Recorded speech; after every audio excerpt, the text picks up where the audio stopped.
नमस्कार, मैं हूं श्रीकांत प्रजापति और आप मेरे साथ देख रहे हैं बीसीसी न्यूज। आई खबरों में बढ़ने से पहले डालते हैं सुर्खियों पर एक नजर।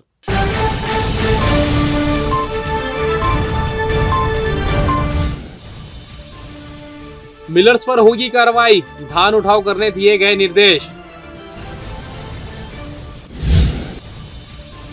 शिक्षा विभाग में मनमानी, प्रश्न पत्रों की गोपनीयता हुई भंग।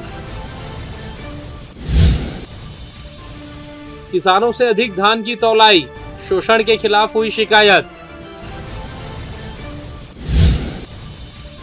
तरी हवाओं से गिरने लगा तापमान, कोहरे और ठंड से जमने लगी सर्दी।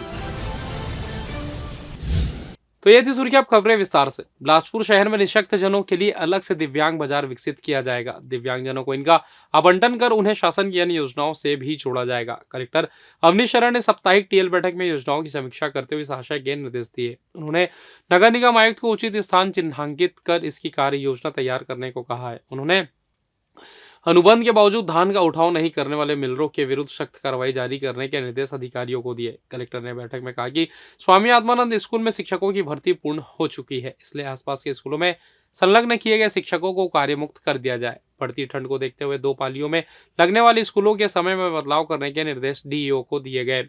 अनियमित भवनों के नियमितीकरण कार्य की भी समीक्षा की। उन्होंने समिति की बैठक बुलाने के निर्देश दिए। उन्होंने सीएसआर मद से चल रहे कार्यों की जानकारी ली। उन्होंने कहा कि इस मद में राशि की उपलब्धता पर्याप्त है, यूटिलाइजेशन प्रमाण पत्र देकर अगली किस्त लिया जाए।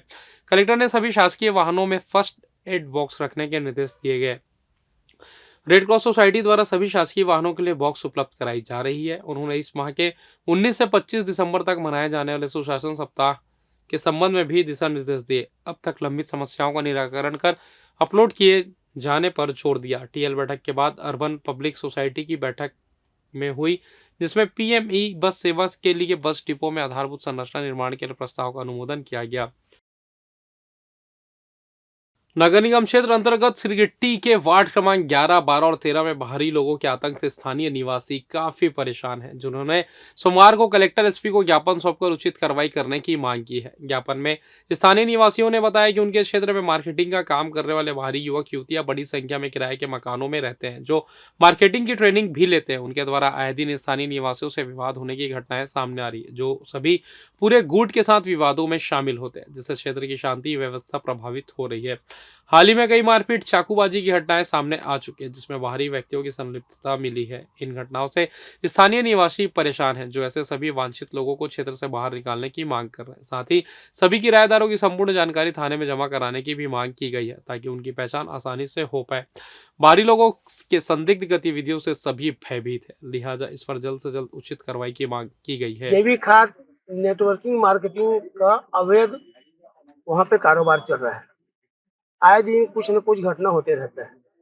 कल तो अति हो गई कि 40-50 लड़के नशे की हालत में मोहल्ले में घुस गए। उनका झगड़ा कहाँ हुआ था, क्या था, कोई पता नहीं था। मोहल्ले में आके गाली गलौज करने लग गए। तो हम लोग गांव वाले सब उसको मना किए, भाई क्या है, ऐसा काहे कर रहे हैं। तो गांव वाले से ही उलझ गए, मारपीट चालू कर दी। कोई पत्थर रखा था, कोई बैट बॉल स्टम्प रखा था। सब लोग मतलब उन लोग का मनसा ही था कि कल उन लोग बड़े घटना को अंजाम देने वाले थे, लेकिन गांव वाले सब मिल के सब समझा के भेजे हैं। लेकिन उसके बाद भी उन लोग ना 5-6 लोग को मार दिए, जिसमें मेरा बेटा को भी चोट आया है, पत्थर में सर को मार दिए थे। तो हम लोग फिर कल पीआई साहब को जाके सूचना दिए कि इस टाइप का गतिविधि हो रही है और आए दिन होता है घटना। तो कल हम लोग सिरगिरी थाना में जाके सूचना दिए हैं और आज पूरा गांव वाले एसपी साहब से मिलने आए हैं कि भाई ये जो अवैध तरीके से रह रहे हैं उनको खाली कराया जाए। न तो किसी का आधार कार्ड है, न राशन कार्ड है, कोई झारखंड का है, कोई पश्चिम बंगाल का है, कोई उड़ीसा का है, मतलब किसी कोई छत्तीसगढ़ के लोग नहीं है। 5,000 से ऊपर और 5,000-7,000 लोग रहते हैं वहाँ। इस टाइप का झुंड में निकलते हैं। जैसे आप गाड़ी में किसी परिवार को लेके जा रहे हो, हॉर्न बजाओगे तो लोग जगह को नहीं छोड़ते, और रुक के बोलोगे तो फिर अकल के बात करते हैं। मतलब खुले रूप से दादागिरी कर रहे हैं उन लोग। वो लोगों का निवास कहाँ है, रहते कहाँ? वो किराए मकान में लेकर रहते हैं। किस क्षेत्र में रहते हैं? सिरगिट्टी के पूरे वार्ड में, 10, 11, 12 तीनों वार्ड में। और आसपास गांव है उसमें भी रहते हैं। लड़के और लड़के के रूप में कम से कम 5 से 7 हजार लोग अवैध रूप से रख रहे हैं। न उनके पास किसी प्रकार का आधार कार्ड है, न कोई परिचय पत्र है, न यहाँ के स्थानीय निवासी हैं। क्या करते हैं क्या नहीं करते, सुबह 5 बजे से उठकर एक झुंड में रास्ता में कतार से जाते हैं। लड़के दोपहर में आप देखो तो पूरे नशे पे नजर आते हैं, शाम को देखो तो नशे पे नजर आते हैं। आए दिन किसी न छुटपुट घटना होते रहते हैं। कल सिरगिट्टी जो पूर्ण मूल निवासी है वहाँ मनोज दुबे जी के घर के लाइन पे 40 से 50 लड़के एकाएक आए और गाड़ी में तोड़ फोड़ करते हुए मारपीट करने लगे। क्यों कर रहे हैं क्या कर रहे हैं कोई मतलब नहीं है उनको, मारपीट करके चले गए। तत्काल थाना को सूचना दिया गया है, शायद कुछ लड़कों को पकड़कर भेजा भी गया है जेल, मेरे ख्याल से तो सूचना है। आज हम लोग एसपी साहब के पास आए हैं, अभी सीएसपी साहब से मुलाकात हुई है, उनको बताया घटना ऐसी ऐसी हुई है, वहाँ गश्त बढ़ाने की जरूरत है क्योंकि जिस एरिया में रहते हैं वहाँ हायर सेकेंडरी स्कूल है, काफी मात्रा में बच्चे भी पढ़ते हैं, आए दिन छेड़खानी का शिकायत होती रहता है। तो सीएसपी साहब ने आश्वासन दिया लेकिन अभी एसपी साहब से मुलाकात होनी बाकी है। पुलिस प्रशासन फेल है। पहले भी 3-4 बार घटना हो चुकी है जिसका हम लोग पुलिस अधीक्षक कलेक्टर और इनको ज्ञापन दिए थे तो कार्रवाई हुई थी। तो जो पहले जो चलाता था ग्लेज इंडिया वो भाग गया, उसके बाद कोई दूसरा नया आया बाहर से और वो चला रहा है। इसको स्थानीय आदमी लोगों का भी संरक्षण मिला हुआ है, इसलिए वो चल रहा है। कई घटना हो चुकी है वहाँ, अवैध शराब, अवैध दवाई, गांजा और ये सब बिक्री होती है। कई बार थाने में हम लोग ये कर चुके हैं। तो यही साहब काम करेंगे कार्य करते हैं लेकिन हो नहीं पाता है। वहाँ पेट्रोलिंग भी बंद है, आज 3 साल से पेट्रोलिंग बंद है। कई बार वहाँ खबर कर चुके हैं फिर भी नहीं ध्यान देते, जगह जगह शराब बैठ के पीते रहते हैं अवैध। 9 साल की बच्ची के शव से दुष्कर्म के आरोपी को छत्तीसगढ़ हाईकोर्ट भी सजा नहीं दे पाया। लोअर कोर्ट ने इसे सिर्फ सबूत मिटाने का दोषी मानते हुए 7 वर्ष की सजा सुनाई थी। हाईकोर्ट ने कहा जीवित व्यक्तियों के साथ मृतक भी गरिमा और उचित व्यवहार के हकदार हैं। हालांकि मौजूदा कानून में नेफ्रोफिलिया यानी शव से दुष्कर्म में सजा का प्रावधान नहीं है। इसके साथ ही हाईकोर्ट के चीफ जस्टिस रमेश सिन्हा और जस्टिस बी.डी. गुरु की बेंच ने ट्रायल कोर्ट के फैसले के खिलाफ अपील खारिज कर दी। मां ने 18 अक्टूबर 2018 को 9 साल की बच्ची के गायब होने की शिकायत कराई थी। हाईकोर्ट से मृतका की मां ने गुहार लगाई थी। इस केस में नीलकंठ और नितिन यादव की गिरफ्तारी हुई थी। ट्रायल कोर्ट ने नितिन को दुष्कर्म हत्या का दोषी ठहराते हुए उम्र कैद दी। नीलकंठ को सबूत मिटाने का दोषी माना और सिर्फ 7 वर्ष की सजा दी। सरकारी प्राइमरी और मिडिल स्कूलों में 6 परीक्षा सोमवार से शुरू हो गई है। इसके पूर्व शिक्षा विभाग के अधिकारियों को सीएससी को संकुल में प्रश्न पत्र वितरण करने कहा गया था, लेकिन भिला ब्लॉक में सीधे चिंगराजपारा के डिपो से प्रश्न पत्र का वितरण कर दिया गया, जिससे जिला शिक्षा अधिकारी के आदेशों को दरकिनार कर दिया गया। वहीं अपनी सहूलियत के चलते किए गए इस कारनामे से कहीं न कहीं प्रश्न पत्रों की गोपनीयता भंग होने की संभावना जरूर बनी हुई है। आपको बता दें कि जिला स्तर पर 1 से 8वीं तक की अर्धवार्षिक परीक्षा आयोजित की जा रही है, जिसको लेकर पूर्व में ही विभाग द्वारा समय सारणी जारी कर 16 दिसंबर से 30 दिसंबर तक उक्त परीक्षा आयोजित करने निर्देश दिए गए थे, जहां गुणवत्ता के मद्देनजर जिला स्तर में प्रश्न पत्र तैयार कर सभी स्कूलों में संकुल समन्वयक द्वारा प्रश्न पत्र उपलब्ध कराने कहा गया था, लेकिन इसका परिपालन भिला ब्लॉक में नहीं किया गया है। मामले में जिला सचिव शिक्षा अधिकारी टी.आर. साहू ने प्रश्न पत्र के कमी की बात कही है। वहीं इसमें उचित जानकारी लेकर लापरवाही बरतने वाले शिक्षकों के खिलाफ कार्रवाई की बात की गई है। प्राथमिक शाला और पूर्व माध्यमिक शाला का अर्धवार्षिक परीक्षा आज से प्रारंभ हुआ है। इनका प्रश्न पत्र मंगाया गया था, रायपुर से आया था। चूंकि कुछ प्रश्न पत्र वितरण हमने किया सभी बीओ को। वितरण पश्चात बीओ लोगों ने अपना जानकारी दी है कि कुछ विषय का प्रश्न पत्र कम आया है। हमने तत्काल रायपुर संपर्क किया और उनको जितने कमी था उन प्रश्न पत्र को मंगाए तो वहां से आने में कुछ विलम्ब हो गया। तो विलम्ब हुआ तो उसको सीएससी के माध्यम से जो अतिरिक्त मांग किया गया था, जो कमी पाया गया था बीओ साहब लोगों के द्वारा, उनको हमने वितरित किया। तो सुविधा के लिए इन लोगों ने बीओ में ना करके वो चिंगराजपारा से जो अतिरिक्त था कुछ कम मात्रा में था, इसलिए उसको रात्रि को या समय देखकर उसने वितरित किए हैं। नोटिस वगैरह कुछ देंगे क्या सर इसको लेकर?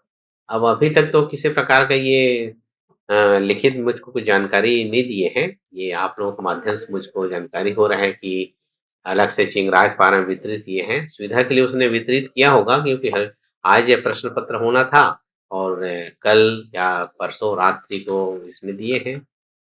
और फिलहाल यहाँ वक्त तो चला छोटा सा ब्रेक का, मिलते हैं ब्रेक के बाद, कहीं जाइएगा नहीं। पिछले 17 वर्षों से रियल एस्टेट के क्षेत्र में दे रहे हैं अपनी सेवाएं और लगातार शहर की जनता को एक नई लिविंग लाइफस्टाइल।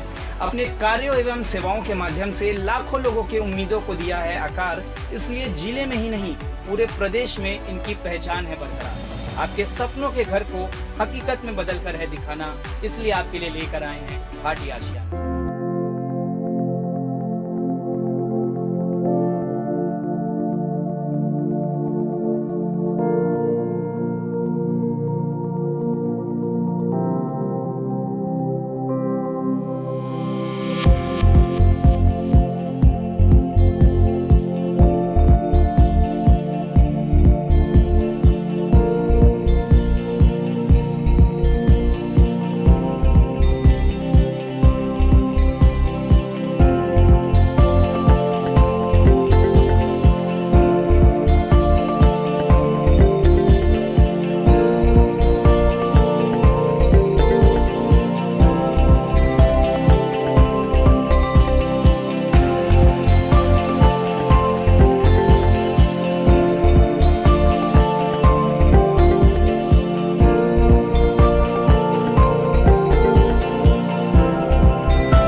और ब्रेक के बाद आप सभी का स्वागत है। ये बढ़ता है अगली खबर की ओर।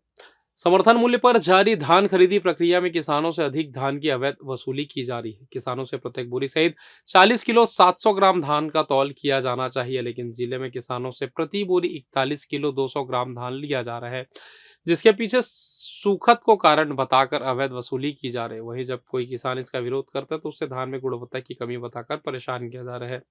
सोमवार को भारतीय किसान संघ छत्तीसगढ़ के बैनर तले मुख्यमंत्री के नाम जिला प्रशासन को ज्ञापन सौंपा गया, जहां उन्होंने धान खरीदी व्यवस्था की कड़ी निगरानी कराने की मांग की है ताकि किसानों को शोषण न हो सके। साथ ही किसान संघ ने वर्ष 2022-23 के धान की चौथी किस्त की राशि भी दिलाने की मांग की गई है। गौरतलब है कि प्रदेश में सत्ता परिवर्तन की वजह से किसानों को धान की चौथी किस्त की राशि नहीं मिली है, जिससे किसानों को आर्थिक समस्याओं का करना पड़ रहा है। धान खरीदी में अभी मुख्य समस्या है भैया किसानों की, एक तो धान का उठाव नहीं हो रहा है और दूसरी मुख्य समस्या है कि किसानों से 40 किलो 700 ग्राम के बजाय 41 किलो 500 ग्राम धान लिया जा रहा है। कितने किसान प्रभावित हो रहे हैं इस व्यवस्था से और किस तरह से उनको सूचित किया जा रहा है?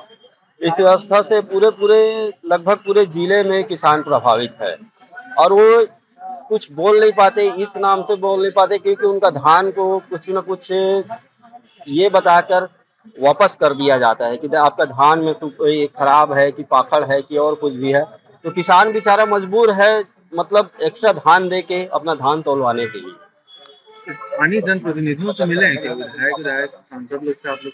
नहीं, हम लोग विधायक लोगों से नहीं मिले हैं सर। यहाँ कलेक्टर क्या बोले? कलेक्टर हम लोग अभी आए थे कलेक्टर साहब के पास, तो वो बोले कि जहाँ जहाँ का भी आपका ये है उसको हमको बता दीजिए, हम वहाँ पे निरीक्षण करवाएंगे ऐसे करके। टिकरापार और कोनी क्षेत्र में हार जीत का दांव लगा रहे 9 जुआरियों को पुलिस ने गिरफ्तार किया है। दरअसल पुलिस को सूचना मिली कि यादव मोहल्ला टिकरापारा में जुआ चल रहा है। उस पर पुलिस ने घेराबंदी कर 5 जुआरियों को गिरफ्तार किया, जिनके पास से 3000 रुपए नगद जब्त किया गया। पकड़े गए जुआरियों में विनोद कश्यप, संजय मानिकपुरी, अनिस साहू, लकी गुप्ता, मनीष छाबड़ा शामिल है। वहीं कोनी क्षेत्र में भी 4 आरोपियों को जुआ खेलते पकड़ा गया, जिनके पास से 3400 रुपए नगद बरामद किया गया। इस मामले में पुलिस ने धनेश्वर दास, निखिल राव, प्रियांशु यादव, अमन केवट को गिरफ्तार कर छत्तीसगढ़ जुआ प्रतिषेध अधिनियम के तहत कार्रवाई की है। स्कूलों में मध्याह्न भोजन का संचालन करने वाली स्व सहायता समूह की महिलाओं ने व्यवस्था में उचित सहूलियत एवं महदाना की राशि बढ़ाने को लेकर मुख्यमंत्री के नाम ज्ञापन सौंपा है। प्रमुख रूप से स्कूलों में मध्याह्न भोजन बनाने वाली समूह की महिलाओं को प्राथमिक शाला के बच्चों के लिए 5 रुपए, मिडिल के लिए 8 रुपए बच्चों के हिसाब से भुगतान किया जा रहा है, जिससे बढ़ाकर 15 और 25 रुपए करने की मांग की जा रही है। साथ ही रसोइयों के लिए कलेक्टर दर पर 5,000 रुपए वेतन देने की मांग की जा रही है। स्व सहायता समूह की ओर से बीमा, भोजन पकाने के लिए बर्तन, जर्जर भवनों की मरम्मत, महंगाई के हिसाब से भत्ता और प्रतिमाह नियत तिथि पर वेतन भुगतान कराए जाने की मांग की गई है। मस्तूरी क्षेत्र से पहुंची महिला स्व सहायता समूह की सदस्यों ने बढ़ती महंगाई और आर्थिक स्थिति का हवाला देते हुए जल्द से जल्द राहत दिलाने की फरियाद लगाई है। तिब्बत ले आए हैं हमार स्कूल आत्मानंद स्कूल है। हमारा बहुत समस्या है कि 1-1.5 साल से स्कूल चला, एक तो किचन रूम नहीं है, दूसरा यहाँ किचन रूम लेके किराया में खाना बनाते हैं, प्लस एक तो बर्तन भी कुछ नहीं है, बर्तन भी किराया में लेके चला हैं और 5 रुपये कुछ पैसा हवा है और जेमा हमारे पूरा मेनू के पालन करते हैं।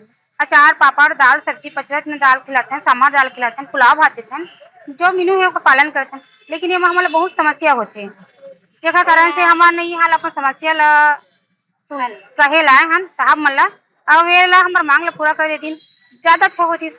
और सारे जितने भी स्व सहायता समूह है वो अपन मांग ला लेके आए हैं भैया।